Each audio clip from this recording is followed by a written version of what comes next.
오늘 우리가 함께 나눌 말씀은 우리가 너무나도 잘 알고 있는 말씀입니다. 하나님께서 10가지 재앙을 통해서 애굽에서 종되었던 이스라엘 백성들을 가나안 땅으로, 약속의 땅으로 출애굽시키시고 인도하시는 하나님의 거대한 구원의 이야기입니다. 이 구원의 역사는 우리의 구원의 여정의 이야기이기도 합니다. 우리 또한 죄와 세상의 권세 아래서 한때는 사단의 노예였습니다. 이제 예수 그리스도의 십자가의 구속의 은혜로 말미암아서 이제 하나님의 통치 아래 들어가 구원을 이루어가는 성화의 과정 가운데 우리가 살아가고 있습니다.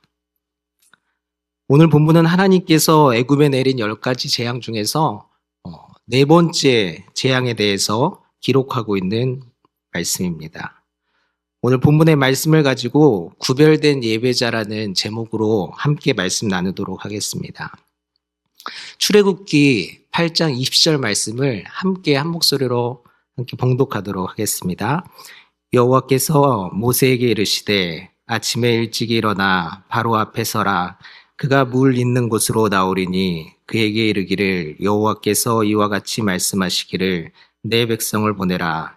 그러면 그들이 나를 섬길 것이니라. 하나님께서 모세를 통해서 바로에게 이렇게 말씀하십니다.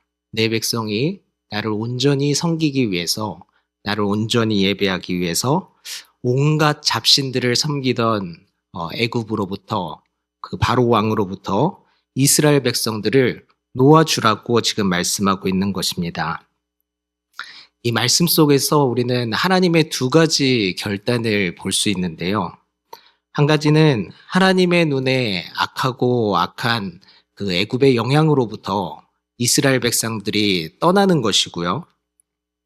또 다른 한 가지는 이스라엘 백성들이 하나님만을 예배하는 예배자로 살기 원하신다는 것입니다. 여러분, 이 두 가지는 이 자리에 있는 우리에게도 동일하게 적용되는 말씀입니다.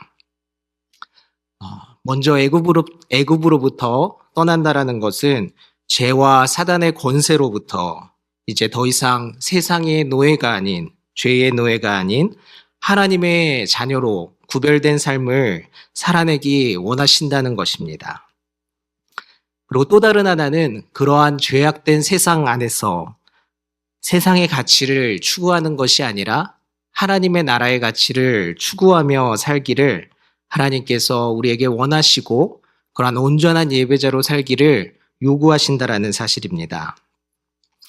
여러분, 그렇다면은 우리가 어떻게 이 세상으로부터 구별된 삶을 살아낼 수 있을까요? 오늘 본문을 통해서 그 답을 찾아보도록 하겠습니다. 출애굽기 8장 23절 말씀을 함께 봉독하도록 하겠습니다.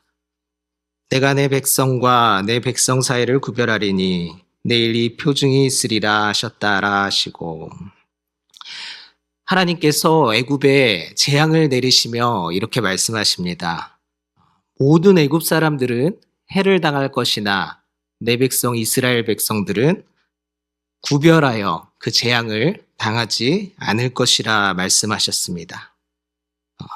다시 말해서 이스라엘 백성들이 아직 그 우상을 섬기던 애굽으로부터 떠나기 전이었음에도 불구하고 하나님께서는 이스라엘 백성들을 먼저 구별되이 여겨주셨다라는 사실입니다. 우리는 그리스도인으로서 세상으로부터 또 죄의 삶으로부터 구별된 삶을 살아가야 할 책임들이 있습니다. 그런데 그것보다도 앞서서 하나님께서 저와 여러분을 구별되이 여겨주셨다라는 사실을 기억하시기 바랍니다. 다시 말해서 우리가 아직 죄인 되었을 때에, 우리가 아직 거룩한 삶을 살아내지 못하고 있을 때에조차 하나님께서는 먼저 저와 여러분들을 구별되이 여겨주시고 그분의 소유 삼아주셨다라는 사실입니다. 우리 함께 로마서 5장 8절 말씀을 함께 봉독하도록 하겠습니다. 우리가 아직 죄인 되었을 때 그리스도께서 우리를 위하여 죽으심으로 하나님께서 우리에 대한 자기의 사랑을 확증하셨느니라. 잠시 저의 삶을 나누도록 하겠습니다. 저는 좀 어렸을 때부터 여러 가지 질병으로 오랜 시간 동안 좀 고통을 받았었습니다. 임파선 결핵도 있었고요. 또 B형 간염도 있고 또 좀 특이한 병인데 베체트라는 자가 면역 질환을 앓았습니다. 이 병은 이렇게 입에서부터 식도까지 그리고 이렇게 피부에 염증이 생기는 병인데 그 당시에 특별히 이렇게 치료할 수 있는 방법이 없다 보니까 이제 통증을 완화하는 접근으로 스테로이드제를 처방해 주더라고요. 그래서 스테로이드제를 계속해서 복용을 하고 그랬는데 오랫동안 또 복용을 하다 보니까 부작용이 생겨서 아주 어린 나이인데도 불구하고 또 관절염도 생겼었습니다. 그 시간들이 저에게는 매 순간순간이 고통이 저에게 찾아오는데 이 고통이 떠나지 않는 순간이 없었어요. 그러다 보니 가만히 있어도 너무 고통스럽고 힘들고 눈가에서 눈물이 주르륵 흐르는 날들을 헤아릴 수 없을 정도로 고통스러운 날들을 많이 보내곤 했었습니다. 그런 시간이 대략 15년에서 한 20년 정도 제가 고통스럽게 질병으로 고통을 받았던 것 같습니다. 근데 어머니께서 신앙이 좋으셨어요. 그래서 항상 저와 형을 재워놓고 이제 교회 가셔서 철야를 하시면서 기도를 하셨습니다. 후에는 저도 어머니의 신앙을 본받아서 이제 중고등학교 시절, 대학 시절 매일 밤 교회에 가서 저도 기도를 하곤 했었습니다. 그런데 약을 먹고 기도를 해도 아픈 거는 여전히 고통스럽더라고요. 그렇다고 기도를 포기할 수도 없었습니다. 나중에는 마음 한편에 나는 내가 이렇게 하나님을 열심히 찾고 하나님 앞에 기도하는데 왜 하나님께서는 나를 만나주시지 않고 나를 치료해 주시지 않는 걸까라는 생각이 제 마음 한편에 들기 시작했습니다. 제 결론부터 말씀드리면 그러던 중 어느 날 하나님께서 저를 인격적으로 만나주셨어요. 그러면서 그때 하나님께서 마치 제게 이렇게 말씀하시는 것만 같았습니다. 네가 그렇게 열심으로 나를 찾는데 내가 너를 안 만나준 것 같으니? 라고 이렇게 묻는 것 같았습니다. 하나님께서는 그렇지 않다라고 제게 말씀해 주셨습니다. 네가 나를 찾기 전부터 나는 너를 찾고 있었고 네가 나를 사랑하기 전부터 나는 너를 사랑하고 있었다라는 말씀을 제게 해주시는 것 같았습니다. 그런데 이 진리가 제 마음 가운데 깨달아지기 시작하니까 제 마음이 두근거리면서 그 감격이 제 안에서 넘쳐오르기 시작했습니다. 그 구원의 감격이 어찌나 컸던지 한 주, 두 주가 아니라 한 달, 두 달이 아니라 한 해, 두 해를 매일 밤 교회에 가서 하나님 앞에 기도할 때마다 울며 기도하게 되고 또 때로는 약간 미친 사람처럼 감격에 겨워서 기뻐서 소리치고 감격하고 그런 시간들을 반복해서 보냈던 저의 삶을 좀 되돌아볼 수가 있습니다. 근데 이렇게 되돌아보면은 제 자신이 가장 많이 변했던 시간들이 바로 이 시간이었던 것 같습니다. 내가 노력해서 나를 변화시키려고 했던 그 시간보다 물론 그 시간도 소중하고 중요하겠지만 하나님께서 먼저 나를 구별되이 여겨주셨다. 나를 먼저 사랑해 주셨다. 창세전부터 나를 구별되이 여겨주시고 선택하여 주시고 당신의 소유 삼아 주셨다라는 이 말씀이 제 마음 가운데 깊이 깨달아지는 순간 제 삶이, 제 마음이 가장 많이 변했던 것 같습니다. 내게로부터 시작된 무엇이 아니라, 우리에게로부터 시작된 무엇이 아니라 하나님께로부터 시작된 무엇이 우리의 마음 깊은 곳 가운데 닿을 때 우리의 마음은, 그리고 우리의 삶은 가장 많이 변화되고 새롭게 되는 줄로 믿습니다. 여러분, 하나님께서는 자격 없는 저와 여러분들을 구별되이 여겨주셨습니다. 그리고 그분께서 우리를 먼저 사랑해 주셨습니다. 그리고 그분께서 우리를 선택하여 주셨고 예정하여 주셨습니다. 이 구원의 감격과 감사와 기쁨이 우리의 마음을 변화시키고 또 더 나아가서 세상으로부터 구별된 삶을 살아나가는 그 원동력이 되기를 주님의 이름으로 축원합니다. 두 번째는 하나님께서 이스라엘 백성들에게 원하셨던 제사가, 예배가 어떤 예배였을까요? 결론부터 말씀드리면 하나님께서는 제사의 행위만이 아니라 우리의 삶이 동반된 예배를 받기 원하셨습니다. 출애굽기 8장 25절 말씀을 함께 봉독하도록 하겠습니다. 바로가 모세와 아론을 불러 이르되 너희는 가서 이 땅에서 너희 하나님께 제사를 드리라. 이제 바로는 고통스러운 재앙 앞에서 모세를 불러 이제 그만 하나님께 제사를 드리라고 허락합니다. 하지만 애굽을 떠나지 말고 이곳에서 제사를 드리라고 타협하려고 합니다. 그러나 그것은 하나님께서 원하시는 제사가 아니었습니다. 그래서 모세는 27절에 우리는 광야로 사흘길쯤 들어가서 이곳을 떠나서 하나님께서 원하시는 제사를 드릴 것이라고 다시 바로에게 청합니다.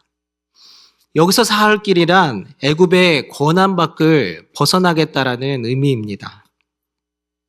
그러자 28절에 바로가 그러면 광야로도 가고 하나님께도 제사를 드리되 너무 멀리 가지는 말라고 다시 타협을 합니다. 다시 말해서 너희는 제사를 드린 후에 나의 통치 안으로 다시 돌아와야 한다라고 이야기하는 것입니다. 하지만 그것 또한 하나님께서 원하시는 제사가 아니었습니다. 왜냐하면 하나님께서는 이스라엘 백성들이 하나님께 제사만 드린 후에 다시 바로의 권세 아래 또 죄와 사망의 권세 아래 사는 것을 원치 않으셨기 때문입니다. 하나님께서는 이스라엘 백성들이 그리고 저와 여러분이 하나님의 완전한 통치 아래서 하나님의 뜻을 따라서 하나님만을 예배하며 하나님만을 섬기며 이 땅 가운데 매일매일을 살아가기 원하시는 줄로 믿습니다. 바로가 제안한 타협은 사단의 교묘한 속임수와 같습니다.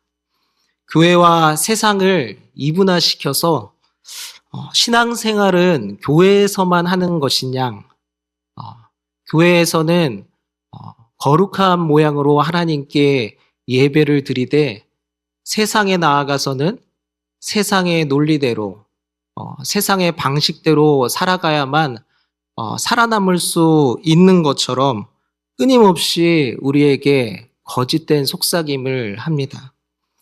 교회 밖에서는 하나님과 어떤 영적 교제도 없이 살아가며 돈의 노예로, 인정의 노예로, 성공의 노예로 살아가도록 사단은 끊임없이 우리를 부추깁니다. 여러분, 제사의 종교적 행위만으로는 하나님을 기쁘게 해드릴 수가 없습니다.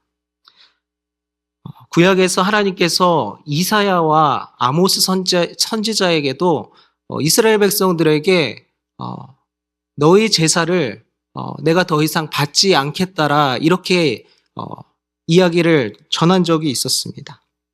그것은 이스라엘 백성들의 일상생활과 그들이 제사 때 고백하는 신앙의 고백의 그 둘 사이에 괴리가 너무나도 컸기 때문입니다. 저와 여러분의 삶은 어떠한가요?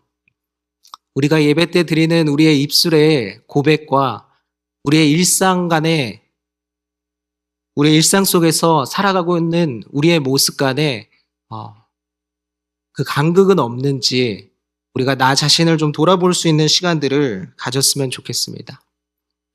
하지만 오해 없이 들으시길 바랍니다. 그렇다고 하나님께서 우리가 완벽한 삶을 살아내야만 하나님께서 우리의 예배를 받으신다라는 말씀은 아닙니다. 제사의 완성은 예수 그리스도께서 십자가 위에서 완전하게 이루셨습니다. 완성하셨습니다. 그리고 우리는 완전하신 예수 그리스도와 연합하여 있습니다.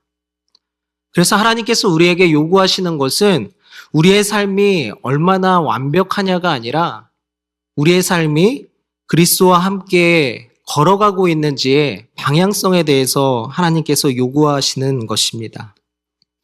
우리는 때로는 넘어질 때도 있고 쓰러질 때도 있습니다. 하나님께서는 우리에게 완벽을 요구하시지 않으십니다. 우리 예수님께서 완벽하시기 때문입니다.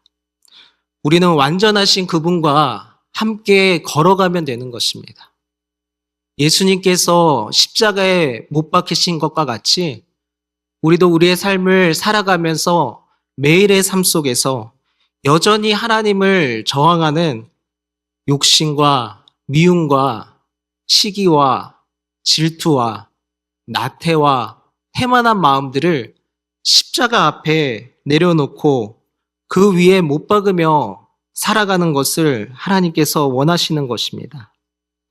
우리의 매일의 생활이, 우리의 삶이 말하고 있는 신앙의 고백과 우리가 교회에서 예배하며 드리는 신앙의 고백이 한 방향을 향해 가는 걸 하나님께서 우리에게 원하시는 줄 믿습니다. 그러면 우리가 이곳에 모여서 예배 드릴 때 우리의 마음이 변화되지 않을 수가 없는 것입니다. 이것이 바로 로마서 12장 1절부터 2절까지 바울이 우리에게 가르치고 있는 하나님께서 기뻐하시는 거룩한 산제사, 영적 예배인 줄로 믿습니다. 우리의 일상은 반드시 예배가 되어야 하는 줄로 믿습니다. 하나님께서 받으실 만한 거룩한 산 예배가 되어야 할 줄로 믿습니다. 교회에서 예배드리고 돌아간 우리의 삶 속에서 하나님과의 영적인 교제가 끊임없이 일어나야 할 줄로 믿습니다. 말씀을 정리하고 마치려고 합니다. 어릴 적 이렇게 돋보기로 태양빛을 한 곳에 모아서 종이를 태우는 놀이를 해본 경험이 아마 이곳에 앉아 계신 분들이라면은 한 번쯤은 모두 다 해보셨을 겁니다. 이 태양빛의 초점을 한 군데로 모으면 불이 나고 종이가 탑니다. 하지만 그 초점이 흐트러지게 되면은 아무런 일도 일어나지 않죠. 우리의 신앙도 동일한 것 같습니다. 우리가 이 성전에서 함께 모여서 예배드릴 때에 나를 산 제물로 태워 하나님께 드리려면 우리가 예배드리는 우리의 예배의 초점, 입술의 고백뿐만 아니라 우리 일상의 초점이 그리스도를 향해 있을 때, 그럴 때 비로소 우리가 산 제물로 하나님 앞에 우리를 태워서 드릴 수 있는 그런 하나님께서 기뻐 받으시는 온전한 예배를 우리가 드릴 수 있게 되는 줄로 믿습니다. 그래서 이 시간에 여러분께 권하고 싶은 것은 우리가 주일에 하나님 앞에 예배드리고 수요일에 예배드리고 또 이 새벽에 나와서 예배드리는 이 예배가 정말 하나님께서 기뻐 받으시고 나를 온전히 태워서 하나님 앞에 드리는 예배가 되기 위해서는 우리의 일상의 삶 역시 우리가 하나님 앞에 온전히 드리면서 예수 그리스도께 초점을 맞추면서 예배 때 하나님을 바라보았던 것과 같이 우리의 일상의 삶 속에서도 동일하게 하나님을 바라보면서 그렇게 살아갈 때 우리의 예배 가운데는 하나님께서 받으실 만한 그런 놀라운 예배들이 우리의 예수 소망교회에서 드리는 예배 가운데 일어나게 되는 줄로 믿습니다. 나를 온전히 번제물로 하나님 앞에 태워서 드리는 예배, 하나님께서 기뻐 받으시는 그런 거룩한 산 제사, 산 예배가 이 성전 가운데 가득하기를 주님의 이름으로 축원합니다.